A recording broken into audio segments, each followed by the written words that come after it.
Hello everyone and welcome back to Becoming a Polyglot. The first semester of university is now finally over, and as you know, it has been quite a ride. This was my first semester at my new studies, languages and culture studies, where I study various courses, and my main one being English literature. However, I wanted to challenge myself and chose to study a very old language, Old Irish. Yeah, I studied Old Irish. I did course 1 and 2 the last half year and it has been challenging. Yeah, no, in this video I want to share with you how that all went.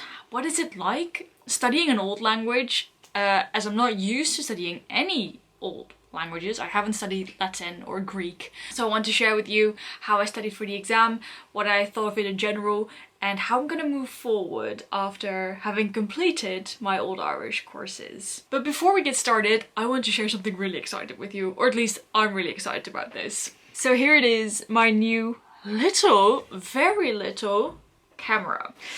The Osmo Pocket 3 is a very handy camera. I saved my own money for this, but I thought it to be worth it. What makes this camera so special is that it has a stabilizer on here as well, wide angle lens. The reason why I bought this is not because I don't really need a good stabilizer, as I just put my camera on my desk and tell you about my day. When I look back at my vlogs, especially the ones in Spain, I noticed the way I filmed. First of all, it's mostly from below, so that's not quite a flattering look. And when I am walking along the streets, it's so shaky. I mean, the vlogs are still very nice. I mean, check them out, they're great. But yeah, no, because I'm going on quite some exciting adventures. First I'm going to Sweden in April, and then I'm going to England, Scotland and Wales during the summer holidays. So I want to be able to make the best footage for you guys, and also for myself, a nice after movie. So I invested in this camera. So with just one click it will turn on. There we go, there's my new screen. And there we have the camera. Yeah, this quality of this camera is quite something. So before we get started, I'm gonna set this camera up and then I will tell you all about Old Irish. Okay, so I still need to figure out how this camera exactly works. There's a lot of things you can do with this camera, low light, backlight, everything. So I need to figure that out. But anyhow, I think it already looks a lot better than my previous camera and I'm so happy with it. I now have a microphone as well. I don't really need one, but when I'm outdoors, that is great though. Maybe I should just put it on the table. I'm just gonna see if this works even better. Let's get back to Old Irish, because that's why we're here. So like I said, the first semester I studied Old Irish 1 and 2, two courses. The first one mostly consists out of grammar, and then towards October, November we started learning and reading about story of the Toyn, about Cuchulainn, our war hero. And then for Old Irish 2, we did more translations along with some Old Irish poetry as well that we need to read and translate. So yeah, it has been quite a journey, and the first block I passed. We get grades from 1 to 10, 10 being the highest, and a 5.5 is a pass mark. So for block 1 I struggle with this really badly. The literature part, it's okay. I like reading literature and learning about the history of Ireland. So there I got a rather good grade, but my grammatical explanations and translations were terrible. Nevertheless, I passed with a 6 on average, 6 out of 10. It's not the score that I would aim for in a normal course, or well, definitely not when I was still at the English Bachelor. I aimed for an 8 or 9 out of 10 every single time. But right now I feel like I need to survive. I need to pass, and I'm happy if that's a 6. So I got a 6 on average. And then for block 2 we had a midterm exam. You saw me study for this as well. I studied so much for this exam. You have no idea. I did not even know what to do or how to study. It was, oh my god, I got a 4.3. That's not a pass mark. That was terrible. That was really terrible. But I knew this was going to happen. I knew that I had no experience at all in studying for such an exam. I asked for quite a lot of feedback and study sessions. I studied a lot with my friend as well. And the bad thing about learning an old language, especially one that is not that popular on the internet as well, Old Irish, is that you can't learn through immersion. And that is one thing that I love to do. Learning through immersion. I mean, if I want to pick up my French again, I will listen to a French podcast or music or watch Lupin again on Netflix because that's such a good show. Same goes for Chinese, Korean even, although Korean, My Chinese is still slightly better than my Korean. But with Old Irish, it's not like I can put on a song or go on YouTube and look at some native speakers of Old Irish. It's not there. I mean, I tried the Duolingo Modern Irish course and see how much overlap there will be, but there's none.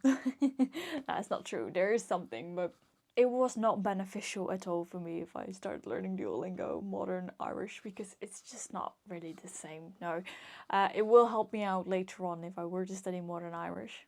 Maybe I will. But no, so I can't do that.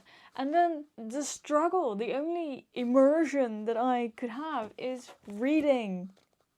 More reading. And then looking up the words in our glossary, word by word, checking the grammar. That's something that we do every single week, every single class. I could not do more of that. So from that 4.3, I knew that I needed to work very hard to be able to pass the final exam. The final exam also consisted of translating the story, this one, and along with poetry, and then it will be from Old Irish to English, and then some grammatical analyses needed to be made as well. So let's get to the good news, and that is that I pass! Yay! My final exam actually got a 7 out of 10. So that's really great. And then we had another small assignment for a database that we needed to do as well. And I got an 8 out of 10. But because of that 4.3, I'm still at a 6 on average. Anyhow, I am really, really happy about this. I passed, I don't need to do the resit. This course gave me so much more insights than I ever thought it would give me. But more on that later on in this video. So was it easy to learn Old Irish? As you would say, no, in Old Irish, natho. It's not easy. It was definitely not. I never ever thought it was easy. I have never struggled so much in my life with one course. I had some terrible courses at my previous bachelor studying English because I am not that good at grammar, whether that's English or Old Irish. I don't know. It's so in depth. It's just not my cup of tea. So I struggled with that during my English bachelor too, the grammar pointers. But having passed Old Irish now, I'm thinking about if I were to go back to my English grammar class, I think I will be able to do that better than I did. Because I got so much grammar knowledge. I gained so much grammar knowledge from studying this old language. Because unlike any other languages, for learning an old one, you really need to focus on the grammar. I can't really compare it to any other old languages because this is the first one I'm actually learning. But for Old Irish, you really need to understand the way the grammar is used in order to find out what its meaning is. Of a word, of a sentence, a phrase, etc. So yeah, no, it's actually the other way around. And that's weird because I am probably you as well, are maybe learning languages like more on the go or like you would when you are a kid by immersing yourself with the language, surrounding yourself with the language, and then picking up bits and pieces and then go look at some grammar later on maybe. But for now with Old Irish, I could not do that. Grammatical part was the part that I needed to get the most. Otherwise, I would not have passed this course. This is the book that I have used, the notebook that I've used from Oxford Notebooks for Old Irish, and funnily enough it is completely full. There are just a couple of pages left, and that tells you quite something about the intensity of this course. So how did I go from a 4.3 to eventually a 7 out of 10? So here you see my notebook, and these are my notes for the exam, or at least notes. These are not notes. These are literal translations of the stories from the Táin. And this one is how Cuchulainn brought Conchobar from the field of battle. So here we have the story in Old Irish, and here we have the English translation. So like I said, I've never studied Latin before. I have no idea how to learn such things, manuscripts, or at least you don't have a word list which you just can put into Quizlet. You can't put an entire story into Quizlet.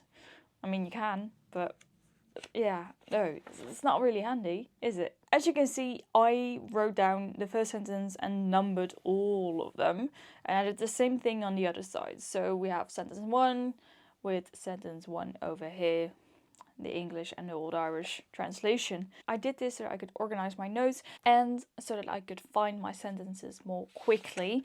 So I think it went all the way up until 97 sentences, something like that, that we need to know by heart. Just to give you a quick overview, you see all these red little notes over here, those are all grammar pointers, because like I said, you can't learn Old Irish or any old language without knowing the grammar. So let's look at one sentence then. Okay, let's look at sentence 63. In Old Irish it says regasa ifar nidat. And what does that mean? 63, I will go after you. So we need to know that this is a future first singular, rega. And we have here the sa, and that is a first singular emphasizing pronoun. Ifar are two words combined. We have I plus the possessive pronoun far, which is a second plural. If you know that you're using a second plural here of a possessive pronoun, then you know that far has nasalization. And nasalization, lenition, age mutations is something that occurs a lot in Old Irish. I wrote them down with those little letters over here. So you have the N, this is an age mutation. Here we have another nasalization here as well. Okay, so what does a nasalization do? Well, it nasalizes the next word. So there we have the N. And that does something to the pronunciation of that word, nidat. I probably did not pronounce that correct at all. Luckily, there was not an oral exam for Old Irish, so that saved me. Let's look at sentence 76. It says, Torbais conrever ogus amuintir anishin, conarbo seitir leo a, and then we have a very difficult one, ngluasart. Something like that. Okay, what does that mean? It disturbed Conchobar and his household so that was not possible with them there moving. As you can see, the words that you need to translate is definitely not the man eats rice or eats an apple like the Duolingo sentences. Anyhow, the word that I want to focus on is conarbo. This is such a weird word, conarbo. And what does it mean? We have the ko here, which can mean with or so that. Ko nasalizes, so therefore we have an N right there. Then we get ni, which is a negative particle, which we see there. Ro, which is the R, and ro can mean several things. And we have bo, and that's the last one, bo. It's the copula of the past. Wow. Conarbo is then what you get. As you may or may not know, I like having an overview of everything that I need to know. This is not everything, but the most important grammar points are definitely on here. As Old Irish also uses cases, it is quite a challenging language. If you ever learn German or are wondering what cases are, check out German before you do this. Maybe that will help you. So this is the note-taking method that I used for the exam, to prepare for the exam, but also just in general to write out the entire story that we need to know, of course. But then comes the point, like, how do you learn that? Because by writing it down, okay, that's good, but then I still don't know it by heart, and that's what we needed to know, including the grammar points. So here are the good old-fashioned flashcards. And no, I did not write down each and every sentence. I did not do that. What I did do is read the story over and over again in English at first, so I knew the context, the background context of the story as well. Like I said, it's not about the man eating rice. It's about battles and druids and warriors and swords and chopping someone's head off and carrying that on your back, or grabbing your hurley stick and using that head as a ball, like some sort of golf. Yeah, if you're into your adventure stories, learn Old Irish. No, what I did is I noticed that several words kept on coming back. I mean, if you learn any language at all, you probably came across some sort of list with 1,000 most used words, or these are the most frequently used verbs. I did the same thing for Old Irish. I tried to find some verbs, first of all verbs, that I would recognize or see really often, and that's what I put on the flashcards, because if I would recognize the verb, then maybe I would recognize the meaning of the sentence as well. Sad thing about Old Irish is that if you want to know a verb, that there are a lot of exceptions. Which could mean like you need to learn 10, 12 different exceptions for one word, which made the entire process of learning this language even harder. We have my very favorite verb, which is the verb tade. We should just look at how many different words there are for the verb to go. I mean, reggae is nothing like the word tade. Tegsat, dich, techt, techtai. It's not tade. Rega. So yeah, this is what I mean by that. Over time, you recognize most of them. So we have one package with the most frequent verbs. Okay. We have one package with the most frequent nouns that we come across in the story. And this may seem all, well, obvious. You may do that for any language. Yeah, no. What I also did is I made a special deck. And it's quite a big deck. This deck only has vocabulary, whether that's verbs, nouns, anything, doesn't matter, adjectives, that has something to do with battling, fighting, throwing, sporting, tackling, also cooking. That's not really a battle though, but doesn't matter. There's an entire cooking scene in the story. Cooking a borg or something. No, this is my battle deck. That's what I call it as well, battle deck. Because like I just mentioned, Cuchulainn has a hurley stick and a rod, and he has, what else? A spear. He also has a spear. And we come across charioteers very often, riding in their carriages, and which is all fun and games, but once you forget those words, you have no idea what the story is about. And luckily, we needed to know several stories that all have something to do with those type of vocab. So I made myself my own little deck regarding battle vocabulary. Battling, sporting, yeah. That's what I did for the final exam. I did not do that for the midterm. Maybe because also I had a bit of a, somewhat of a little bit of confidence. Maybe it was more a bit of hope that I would pass. As I passed the first block barely, I might as well just pass this barely too. And that's just good enough. But yeah, no, I did not pass at all. Not even nearly close to passing. This was a lifesaver for me, that I did this. And I can see how that would work for other languages as well, making specific vocabulary themed vocab lists or Quizlets or Anki cards, whatever you want, or just your old-fashioned paper flashcards. Yeah, learning in context is the thing I'm best at. If it has had something to do with throwing a spear, then at least I knew what he was throwing at or when that was. So yeah, learning with themes. That's my biggest tip for, well, right now Old Irish, but I can see how you can use that for other languages too. And maybe that sounds really obvious, but remember that I came into Old Irish completely blank. We had no vocabulary list to learn at all, and it was just like, well, here are the stories. Good luck. No, it did not really go like that, but it definitely felt like it. And what I then also would do is write behind it the sentence number of the number in my notebook. So if I did forget this word, I would just go back and look in my notebook, the sentence, the whole translation, or where we exactly are in the story. I mean, how would you otherwise learn as Bert kach eter da biat, which means everyone said it would distinguish them.